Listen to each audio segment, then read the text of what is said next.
तो सबसे पहले मैं यहाँ पर कुछ नंबर्स टाइप कर लेता हूँ फंक्शंस अप्लाई करने के लिए।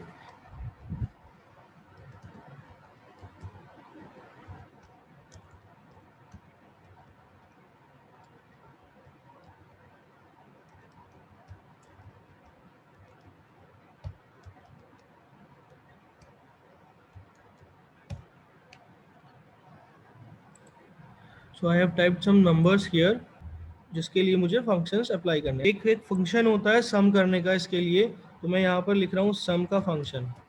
तो सम, जब भी हम कभी कोई फंक्शन अप्लाई करते हैं तो याद रखना हम एक सिंबल यूज करते हैं इक्वल टू। ठीक है, दिस इज इक्वल टू।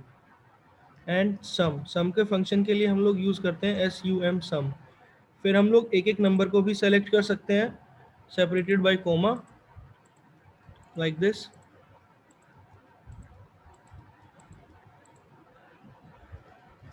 और हम लोग इसको इस तरह से भी यूज कर सकते हैं, सम सभी नंबर्स को एक साथ सेलेक्ट कर लेंगे। तो ये देखिए यहाँ पर ये रेंज आ गई, D3 से लेके D13 तक हमारे नंबर हैं। D कॉलम है, 3 रो है। तो फर्स्ट कॉलम है, फर्स्ट सेल है हमारी D3, और यहाँ D3 से लेकर D13 तक हमने सेलेक्ट किया है। ये रेंज है हमारी। तो इस रेंज के अंदर जितने भी नंबर्स होंगे ये सम हो जाएंगे। तो ये दो तरह से फॉर्मूला हम लगा सकते हैं सम का। एक डायरेक्टली भी हम लगा सकते हैं, सारे नंबर्स को सेलेक्ट करो और होम टैब में एक फंक्शन, एक बटन होता है auto some, just click on this button, तो ये जो सम वाला फंक्शन होता है ऑटोमेटिक लग जाता है। ठीक है, ये था हमारा सम का फंक्शन। अब इसके बाद आता है आपका प्रोडक्ट। प्रोडक्ट का फंक्शन कैसे लगाते हैं? इक्वल टू सिंबल सभी में लगाना है, तो हम लोग लिखेंगे इक्वल टू प्रोडक्ट, और किन्हीं दो नंबर्स को हम लोग मल्टीप्लाई करते हैं। तो बस आपको वो 2 नंबर या 3 नंबर्स को सेलेक्ट करना है, जितने नंबर्स को आप मल्टीप्लाई करेंगे उतने नंबर्स को आपको उठाना है, एंड देन एंटर। तो ये देखिए इन सभी का टोटल ये आ गया। अब ये टोटल काफ़ी बड़ा आ रहा है, तो मैं क्या करता हूँ कि 2 नंबर को ही ले लेता हूँ, 3 को नहीं लेते हम। ये ले लेते हैं हम 2 नंबर, एंड देन मल्टीप्लाई। तो ये इन दोनों नंबर का टोटल आ गया 19,000 29,716। ठीक है, so this is the product. Product का फंक्शन आप इस तरह से भी लगा सकते हैं बेटा, इक्वल टू प्रोडक्ट, और आप अपने अकॉर्डिंग कोई भी नंबर लिख सकते हो यहाँ पर। Yes, now we will use quotient. Division में जो आंसर होता है ना उसको क्वोशंट बोलते हैं। तो इफ मैं यहाँ पर एक फंक्शन लगा के दिखाता हूँ क्वोशंट का। क्वोशंट, और मैं 13 को करते हैं हम 3 से डिवाइड, तो what will be the answer? अगर आप 13 को 3 से डिवाइड करोगे, देखो यहाँ पे ये हेल्प भी देता है। यहाँ पर ये बोल रहा है न्यूमरेटर कॉमा डिनोमिनेटर। तो सबसे पहले हम न्यूमरेटर लिखेंगे 13 और डिनोमिनेटर लिखेंगे हम 3। तो 13 को अगर आप 3 से डिवाइड करोगे तो आंसर क्या आना चाहिए? तो पॉइंट में आएगा। अकॉर्डिंग टू यू जो नंबर होगा वो पॉइंट में आएगा। ठीक है, बट जब हम क्वेश्चन का फंक्शन लगाते हैं तो आपने देखा होगा जब आप डिवीजन करते हो तो एक होता है डिविडेंड, एक होता है डिवाइजर, और एक होता है क्वोशंट, और एक होता है रिमाइंडर। तो क्वोशंट को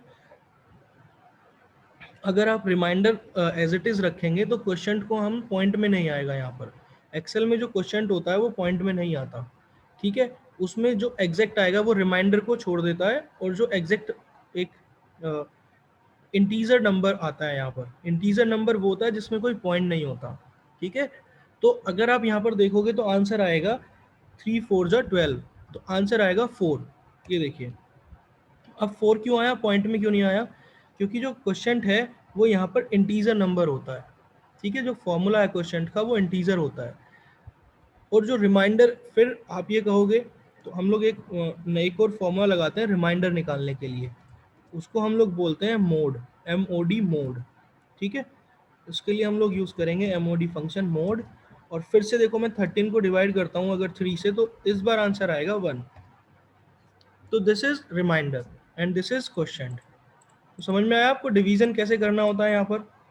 क्वोशंट एंड रिमाइंडर। तो क्वोशंट निकालने के लिए हम लोग फंक्शन यूज़ करते हैं क्वोशंट, और रिमाइंडर निकालने के लिए हम फंक्शन यूज़ करते हैं मोड। चलिए अब चलते हैं आगे। इसके बाद आपका फंक्शन होता है मैक्स और एक फंक्शन होता है मिन। अब देखो इन दोनों फंक्शंस का काम क्या होता है, आपको पता ही होगा। मैक्स मीन्स मैक्सिमम और मिन मीन्स मिनिमम। तो मैं यहाँ पर ये फंक्शन लगाता हूँ मैक्स। अभी अगर मैं आपसे पूछूं कि ये इस पूरी सीरीज में सबसे बड़ा नंबर कौन सा है, तो अभी ये 13 नंबर्स हैं, इनमें से आप बता पाओगे। बट अगर आपके पास एक रेंज है 100 और 200 नंबर्स की, और उनमें से अगर आपसे कोई पूछता है कि विच इज़ द लार्जेस्ट और which is the maximum number in this series, तो आप चेक करोगे एक एक नंबर को, फिर आप देखोगे। लेकिन अगर आपको मैक्स का फॉर्मूला आता है, तो you can just type this max and select the range and enter. So you will get the largest, you will get the maximum number in that range. So this is the max formula, and same like this, if you want to know the minimum number, minimum in this range, so you will get the minimum number in this range. ठीक है, तो ये हो गया हमारा maximum number इस range में, और ये हो गया हमारा मिनिमम नंबर इस रेंज में। इसी तरह से हमारे दो फॉर्मूले होते हैं, स्मॉल और लार्ज। अब आप बोलोगे कि जब हमने मैक्स और मिन पढ़ लिया तो स्मॉल और लार्ज की क्या ज़रूरत है। यहाँ पर हम लोग बस सबसे बड़ा नंबर और सबसे छोटा नंबर निकाल सकते हैं मैक्स और मिन की हेल्प से, लेकिन स्मॉल और लार्ज फंक्शन की हेल्प से हम लोग पर्टिकुलर किसी पोजीशन का नंबर चेक कर सकते हैं किसी भी सीरीज़ में। फॉर एग्जांपल, हमारे पास ये जो नंबर्स हैं वो 13 नंबर्स हैं।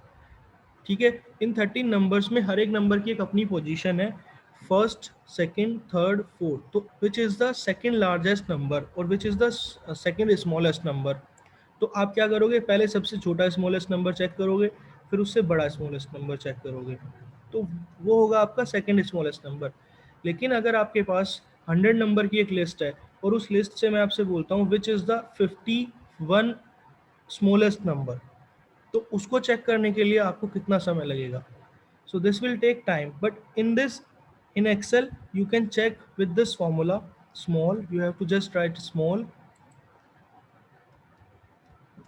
and then select the range and then criteria, which criteria मतलब कि कौन सा नंबर आपको कौन सा नंबर आपको चेक करना है। तो 13 नंबर्स हैं, 13 नंबर्स में से 13 ही क्राइटेरिया आप रख सकते हो 1 से लेके 13 तक। तो आई वांट कि मुझे फिफ्थ स्मॉलेस्ट नंबर चाहिए, तो you will get the fifth smallest number 445। और अगर आप इसको फर्स्ट स्मॉलेस्ट नंबर निकालोगे तो वो 22 आ जाएगा। फर्स्ट स्मॉलेस्ट नंबर कैसे निकालेंगे, is equal to small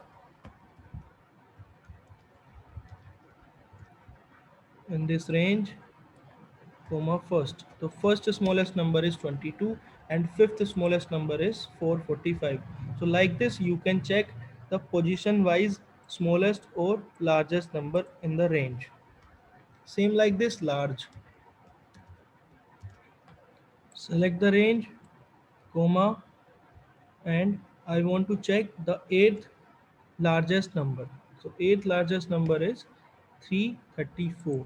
Same like this, if you want to check second largest number, तो LARGE large, रेंज सेलेक्ट करनी है एंड कोमा लगा के सेकेंड लार्जेस्ट नंबर चेक करना है, तो सेकेंड लिखेंगे एंड देन एंटर। तो the second largest number is 984 और the first largest number is 987। तो इस रेंज में आप चेक कर सकते हो 987 से छोटा जो होगा वो 984 ही है। अब आपने LCM भी पढ़ा होगा। If you want to find the LCM of 12, 60, 120, तो ये देखो 120 आ गया LCM इन तीनों नंबर्स का। इतनी जल्दी आप LCM चेक कर सकते हो एक्सेल में। अब देखो एक और चीज़ इसमें सीखनी है, हम लोग एक्सेल में जब भी काम करते हैं ना, तो नंबर्स में काम नहीं करना चाहिए, हमें प्रेफर करनी चाहिए एक्सेल की सेल्स को। अब उसका फ़र्क क्या होता है, अब इन तीनों नंबर्स को मैं 12, 60 और 120 को मैं एक सेल में ले लेता हूँ, तो अभी आंसर यही आएगा। यही फॉर्मूला मैं लगा देता हूँ LCM, और इन तीनों नंबर्स को सेलेक्ट करके आंसर 120 ही आया। अब देखो अगर मैं यहाँ 12 की जगह पर या 120 की जगह पर 240 कर देता हूँ, तो आंसर क्या हो गया, 240 हो गया। लेकिन ये वाला आंसर चेंज नहीं हुआ। क्यों नहीं हुआ? क्योंकि इसमें हमने डायरेक्टली नंबर रखे थे और इसमें हमने नंबर्स की जगह पर सेल्स सेलेक्ट की थी। ये देखिए, इसमें हमने नंबर्स की जगह पर की हैं sales select.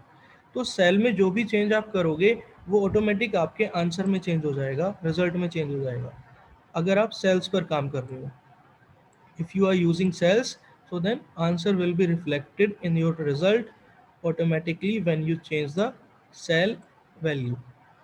But if you are using numbers in your function directly, आपके जो आंसर होगा उसमें चेंज रिफ्लेक्ट नहीं करेगा। क्यों? क्योंकि आपने डायरेक्ट नंबर यूज किए हैं, तब आपको यहाँ पर ही वो नंबर मेंशन करना पड़ेगा आपके फंक्शन में। जीसीडी का काम बेटा एचसीएफ ही होता है। GCD, HCF is highest common factor, GCD is greatest common divisor. तो अगर मैं यहाँ पर जीसीडी निकालता हूँ, जीसीडी इन्हीं तीनों नंबर का जीसीडी निकाल लेते हैं, तो you will get the answer 12। ये होगा इनका ग्रेटेस्ट कॉमन डिवाइजर। अगर आप एचसीएफ भी निकालोगे इनका तो 12 ही आएगा। So, हमने कितने फंक्शन सीख लिए हैं अभी? 10 फंक्शन हमने सीख लिए हैं।